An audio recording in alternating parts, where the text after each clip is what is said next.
thank you to everyone who's joined us, and thank you for giving me this opportunity to be a part of this show. Well, my name's Florence Mlenga. I'm 22 years old, and I'm currently pursuing my bachelor's degree in pharmacy at the University of Zambia. Mm-hmm. Short and sweet, eh? So, Miss Florence, we have known that just passing through your page, we have discovered, or I have come to understand that you are a person that opportunities are following around. No wonder we decided to interview you on this platform in regards into attracting opportunities. How did it all start? How did it start such that this time people are calling you for interviews on big platforms such as Mr. Dr. DNK's talk show, and you are one of the first people to be interviewed on the talk show. How did it all start? Okay, so I'm going to go way back. One thing I know about opportunity is that opportunity ought to find you prepared. When I say opportunity ought to find you prepared, I don't mean that you know exactly how it's going to come. No. What you need to know is exactly what you want. I knew that I wanted to be great, but then I did not know how. So you don't need to know how, but you need to know what exactly you want. So I did know that I wanted to be great. So any opportunity that threw itself at me that would give me the platform to become a great person that has great impact on people, I would definitely go for it. So I knew I had the desire. So the first thing is to actually have the desire to want to achieve something or to want to have a positive impact on society. So I'll take you way back to my own life. I'll take you way back to my own experience so that it's more realistic even as I speak. So back in 2019, there was an opportunity that was posted in our class group, and they were asking for young students who are studying anything that has to do with biosciences to come up with an idea that can combine bioscience with entrepreneurship. And then once you come up with that idea, you ought to pitch it in front of judges, and the winner would be sponsored to go to South Africa and attend the Africa Women Empowerment and Innovation Forum. So just from that, just the magnitude of winning that title in itself meant something big to me. Even before I knew that I was going to win, like I just looked at it and said, you know what, if I could win this, then I would be on a road to have positive impact in my society. So when that post was posted in our group, out of hundreds of students in my class, only 3 students were interested. Now that shows you something. It means 3 people were mentally prepared to take up whatever opportunity comes their way. But the rest were giving excuses like, no, I'm not ready, I don't have an idea. We all did not have any idea on what we were going to do exactly. So using that is an example that I can give. So out of all those hundreds of students, 3 of us applied and we got picked. All 3 of us actually got picked. Our applications were sent to South Africa, and then we were part of the top 15 students chosen to participate in the competition out of the 100 applications they had received. So it wasn't a matter of us doubting ourselves, you know. Also, when you want to attract opportunities to yourself, do not disqualify yourself before you're disqualified. You know, go ahead and give yourself a chance to participate in something. And then if they have to disqualify you, let them disqualify you themselves. Don't disqualify yourself even before you have been disqualified. That's something even Mr. Daniel Kabani had mentioned. So one thing I know is that you ought to have the desire, and then once you have the desire, look out for opportunities that are in your line of work, in your line of interest. And once those opportunities come, don't give excuses and say you're not ready. We are all not ready. You're never ready. Just go ahead and give it a try and give it your best shot. And whenever you cancel an opportunity saying I'm not ready, trust me, even the next opportunity that's going to come, you're not going to be ready. Even the next one that comes, you're not going to be ready. So once you avail yourself to one opportunity, even as the next one comes, you are ready for it. Even as the next one comes, you're ready for it. And that's what happened to me. Once I availed myself to that opportunity, I ended up winning another competition called the Zambia Entrepreneurship at the Zambia Entrepreneurship Summit. And I ended up being awarded by the Pharmaceutical Society of Zambia as Young Pharmaceutical Innovator of the Year. Then later on, I was awarded by the National Youth Development Council, which was in partnership with the Ministry of Higher Education and the Ministry of Youth and Sports here in Zambia. So just like that, because of me unveiling myself for one opportunity, it led to other opportunities. So never tell yourself that you're not ready. Once an opportunity comes away, go ahead and go and get it. And also, when you fail, don't give up. I've been rejected a number of times, like I'll give an example. There was a competition called Boss Beat Speech Fest. Season 1, I participated in that competition. I wasn't picked, I wasn't chosen, I was rejected. I never gave up. I went to apply for season 2 as well. And I won season 2, and that was a global competition. There was India, there was America, there was Kenya, so many people who had participated.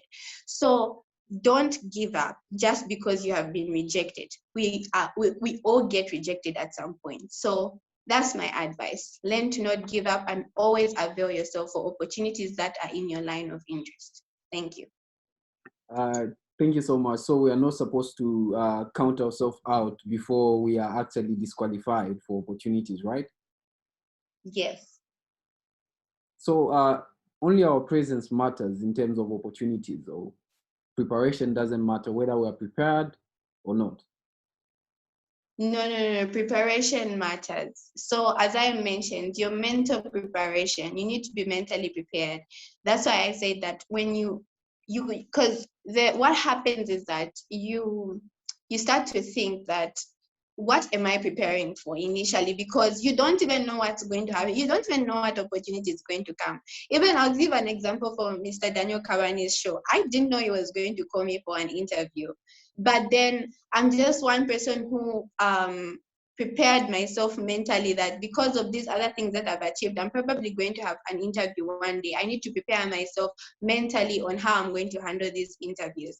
And when Mr. Daniel Kawani called, I was ready. It's not that I knew that Mr. Daniel Kawani would call me, not at all. But then I just mentally prepared myself. So we must have a mental preparation in the line of what we want to do exactly. For example, if you want to be, how can I put it? If you just want to achieve something in a certain direction, start preparing yourself mentally in that direction. I'll give an example of, I don't know if you guys in the diaspora know about Zuba.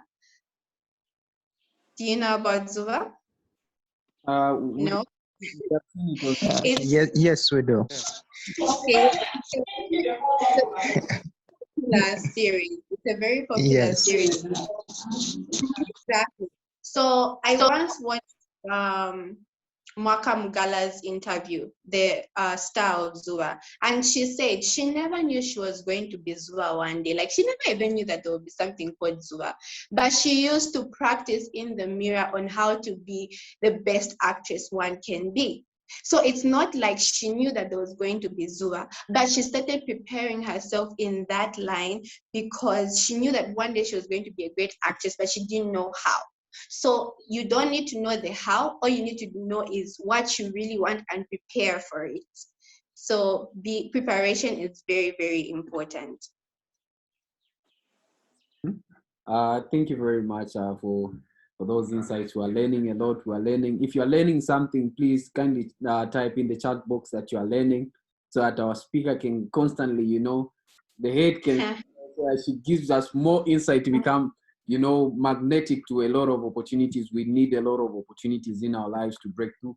So another question that, how can we stand out in terms of, we find the world this time is coupled with entertainment. All over around us, there is Netflix, there are a lot of entertainment programs. How can we stand out? How can we remain true to our vision, to our life purpose, to our goals in the world of entertainment, in the world where it is providing distraction all around us, such as WhatsApp, Instagram? We're not saying that these platforms are bad. For those that are doing entrepreneurship, maybe these platforms are a source of income, a source of your entrepreneurship journey, but we're saying those people, you know, the distraction whereby you're just viewing statuses all day. How can we stand up? How can we, you know, remain disciplined to our goals and vision? Okay, thank you very much for that question. So I'll give an example of, oh, I see Tamandani Malusaka, I know him. Anyways, I'll continue. So um, let me start with what my pastor always says. Like my pastor always says that if you have a vision is like a baby. A vision always cries. It always cries like a baby. So whenever you have set a vision for yourself, even as you are watching those Netflix movies, even as you are watching those series, of course they're not bad. I mean, everybody needs entertainment, you know. So, but then there's a level, there's an extent to which people now just become so addicted to the point that they can't control themselves. But what I'm trying to say is that once you have created a standard for yourself, a vision for yourself, even as you are watching those series, those movies, there's a level of guilt that you're going to start feeling because the vision keeps crying, you know.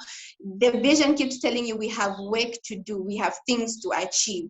So whenever you want to stay focused in a world full of distractions, always make sure you have set for yourself what exactly you want to achieve.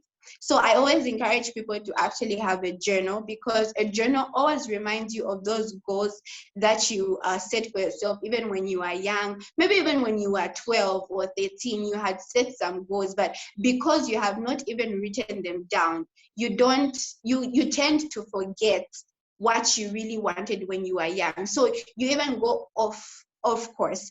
In fact, the Bible actually says in Habakkuk that write your vision and run with it. So it's a matter of you writing your vision so that each and every day you are constantly reminded what you are here for, why you are here on earth. So what I would advise is that make sure you have a day where you sit down, reflect, and know exactly what you want. You know exactly what you want to work towards. And once you write down what you really want, you are going to start working hard in that line, because you're going to find that once you write these things down, even as you spend so much time on social media doing nothing, you start thinking, but then if I spend so much time on social media and so much time on Netflix, am I getting to the vision that I have set for myself? Is the vision going to be achieved? You know, so always make sure you write down exactly what you want, so that you are constantly reminded, and so that the vision continuously cries in you and says we want to be achieved, you know. So learn to write down what you have planned for your life. You know, even when things seem to not be going right or in your direction, just go back and read those things and just keep pushing. None of us ever know how it's going to happen, but because we just keep pushing, things tend to come in our way because we're just working towards that goal. So really write down, like I always encourage people to write down what they want. Thank you so much, Ms. Florence, for the principle of writing down our vision, our ambitions. So another question that we would love to learn from you. You know, we have seen your page is more like a hub of, you know, great youths. You know, when we go through your page, we find you posting about youths that are doing innovative stuffs, youths that are achieving something by the end of the day. What can you say to our fellow people that are on the platform? What is the intention behind you sharing the work that our youths are doing? What is the Okay, thank you for actually bringing that up. For me, why I normally share stories of youths who are doing great things, or just generally people, because it's not just youths I share about, by the way. I also share people in an older category, in a younger category. I share all kinds of stories, so long as someone is doing great and they're having a huge positive impact on their society. Why I do that is because myself, my life changed because I read someone's story. Someone shared someone's story.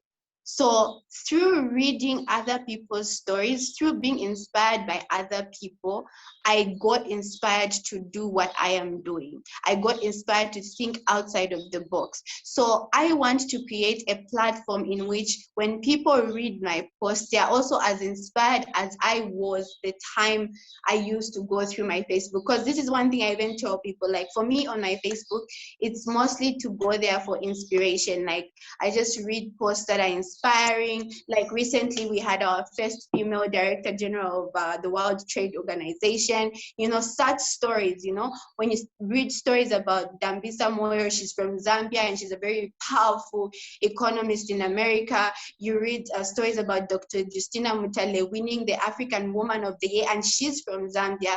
You read stories like Miss Natasha Mwansa winning a global award by the World Health Organization, and she's from Zambia. You know, reading these great stories and realizing that actually inspiration is not far from us. So I like to share such stories so that even as I am reading, other people are also reading and they're getting inspired. So that we are growing together, we are getting to the top together, because there's really so much power in getting inspired.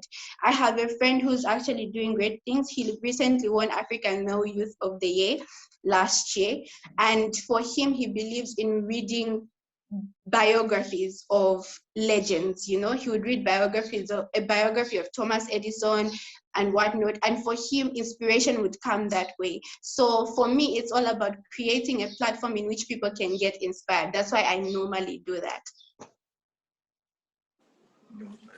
All of us, Facebook is to be used to inspire someone, right? Even without our voice, someone getting a chance to speak to us, but when as they peruse through our pages, they can get inspired and align themselves to a life that is meaningful. Because at the end of the day, even the purpose of this meeting is to make sure that we are providing a platform for youths to do something, because it is us that are supposed to bring the change that we long to see. So we have many people sometimes that give reasons. For example, I can give reasons. The reason why I'm not doing fine is because maybe I'm in Russia. Maybe the reason why I'm not doing fine is because I'm not at Bunza. The reason why I'm not doing fine academically, maybe it's because I went to a community college. Does success or breakthrough or breaking the record, leaving a dent which cannot be erased, does it depend on the location or maybe a country, a particular country, or is that something that a person positions themselves to say, I am supposed to do this and I am going to achieve this? Okay, thank you for that question. You know, there's actually a lot of debate in that area. Like, of course, I'm not going to deny that in other countries there are more opportunities than other countries. I won't deny that fact.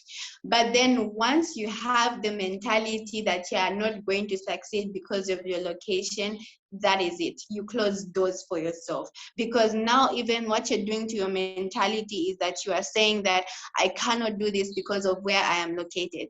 Funny enough, what's funny is that you might be in Zambia and say, no, I can't do these great things in Zambia because, yeah, Zambia doesn't give platforms and opportunities. One day you go to the UK. You go to the UK, you will give another excuse saying, no, this place is white dominated. I can't thrive as a Black person in this area because there are too many white people and whatnot. You're always going to constantly have excuses if you always think that success depends on your location. So success does not depend on your location. Look at Idris Elba. Idris Elba is Black, but he's thriving in the UK and all those things. So it means that people will always have an excuse as to why they have not achieved something. And location is one of the biggest excuses we all give, saying, no, because I am in Zambia, I don't have the opportunity to shine, I don't have the platform and all that. But trust me, even as you go somewhere else, you're going to give another excuse. You know, an excuse leads to another excuse. And for the rest of your life, you keep giving excuses. So how about you grow with the little you have right now, so that even as you say that, even as you go to that place where you're calling the UK, you will go with what you have done in the little that you have, so that when you go even in those areas where you believe that you're going to flourish, you'll flourish even more, because you didn't give excuses before. But then if you're not doing anything just because you feel your location is somewhere where you can flourish, even where you're going to go, you're going to give excuses. I'll give an example of what's her name? I recently met a girl on Youth Day on Saturday. Her name is Milimo. She had recently become popular over that story where she used to sell charcoal and people used to laugh at her. And then her story went viral, and people like George Mutonga and Miles Sampa came on board to help grow her business and whatnot. And right now she's a very big entrepreneur, because last year she actually won Young Entrepreneur of the Year 2020. So Milimo was sharing with me her story, and she was sharing with us her story, and she said that she had something, like she had the charcoal business going on. Even when Mao Samba was coming in, even as George Mutonga was coming in, there was something they were seeing. There was something to invest to. There was something that they could invest in. But then for someone who's just going to be seated and say, I don't have money to actually even start a business, like, let me just sit. How do you expect even investors to come on board? That's the same thing for countries. If you feel that you can't flourish in your country, start with the little that you have, so that if you have the opportunity to go to that country, then you will flourish even more, because you've already started with the little that you have. So let us learn to start with the little that we have. And trust me, location does not determine your success. But of course, other countries do have more opportunities than others. So location does not determine our success. Well, thank you very much for giving us those insights.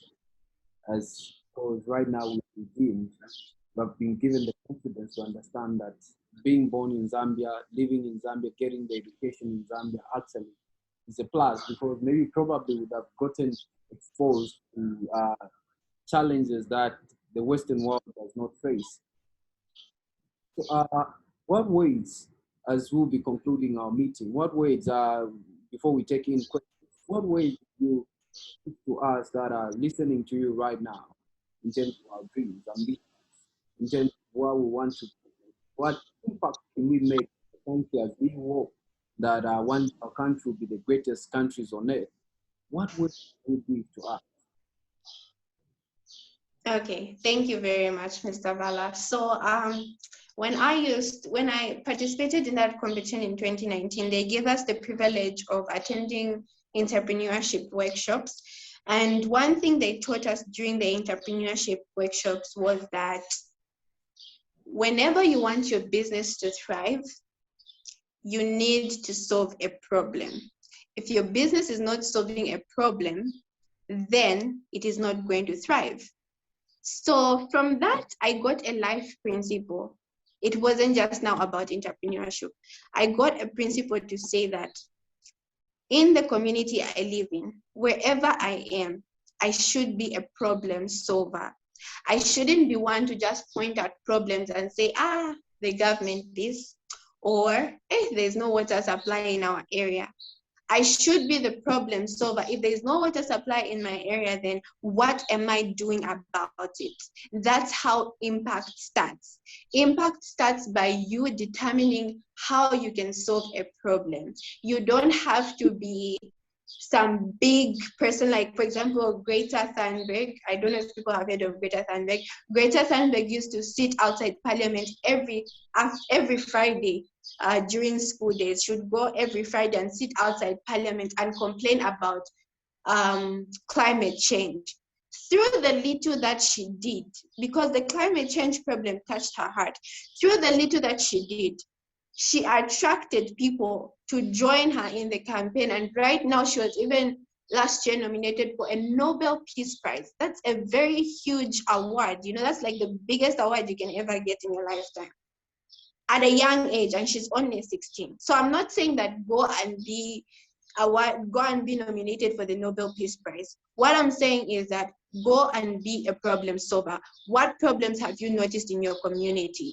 Is it electricity? Is it water? When you see there's no water in my community, how am I going to solve that problem? That's how positive impact starts. So if the youth out there wants to have positive impact, start solving problems in your community. And you don't have to be a genius to be innovative. You don't have to be the best person in your class to be innovative. Innovation lies everywhere. Everything around you is innovation. Even me speaking to you right now, it was just someone's initiative, you know? So innovation is everywhere. You don't have to be a genius to be innovative. So just go ahead and become innovative as possible and solve problems in your community, and you're going to definitely have a positive impact on society. Thank you very much. We're solving the problems, right? The vibrant. We're solving the problems. So at this particular time, we're remaining with 6 minutes before our program ends. And just a short advice: connect with Miss Florence. Make sure you check out her page and get the inspiration. I believe in planting men. So Miss Florence, we have planted you as the Valas. You are now. We believe in networking as the Valas, so make sure that the people, maybe probably they follow you on Facebook, and make sure that when they are having questions, they can direct ask you. So at this particular time, we're going to take questions within 5 minutes, then we conclude our meeting. We understand that some of us are entrepreneurs, and you need time to try and do one or two things, solving problems like Ms. Florence has said. So at this particular time, anyone with a question that you feel our speaker needs to answer?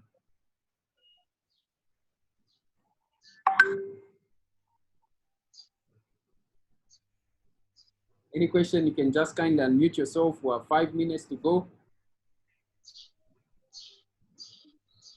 I have a question. Hi.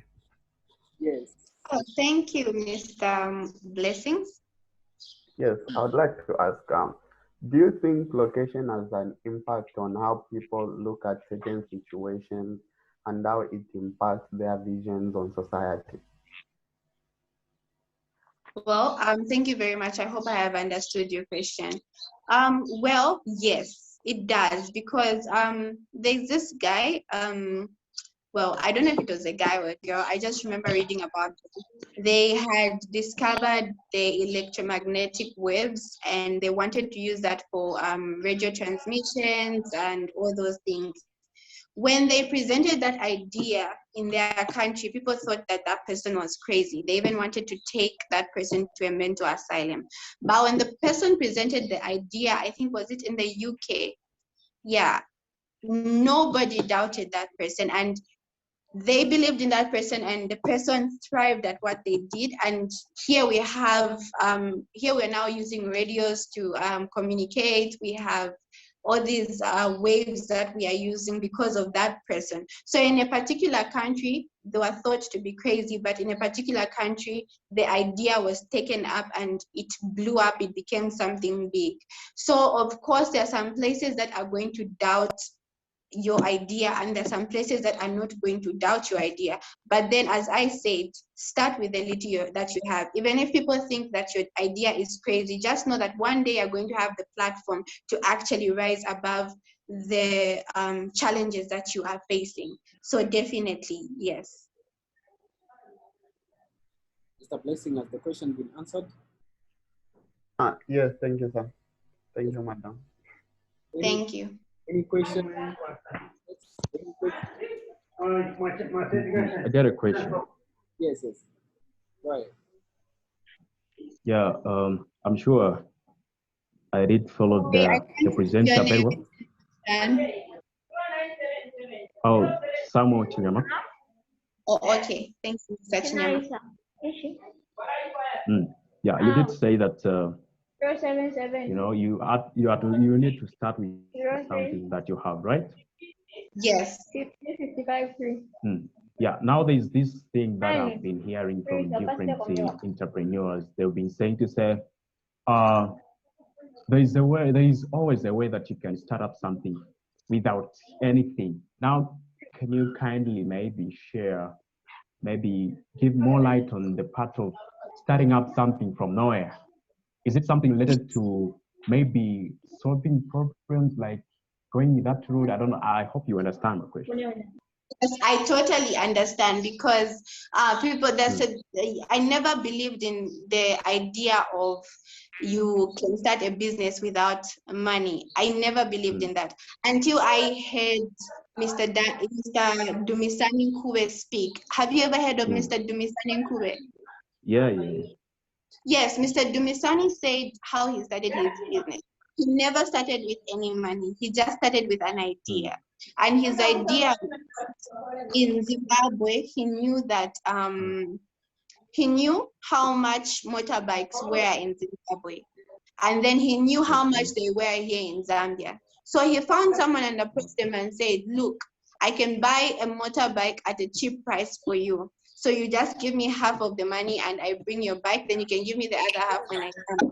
Of course, not everybody would have believed him, but of course, he knew this. And by the time he came back, he made so much money to actually continue the business, you know. So it kind of opened up my mind to say, definitely, you don't need the money.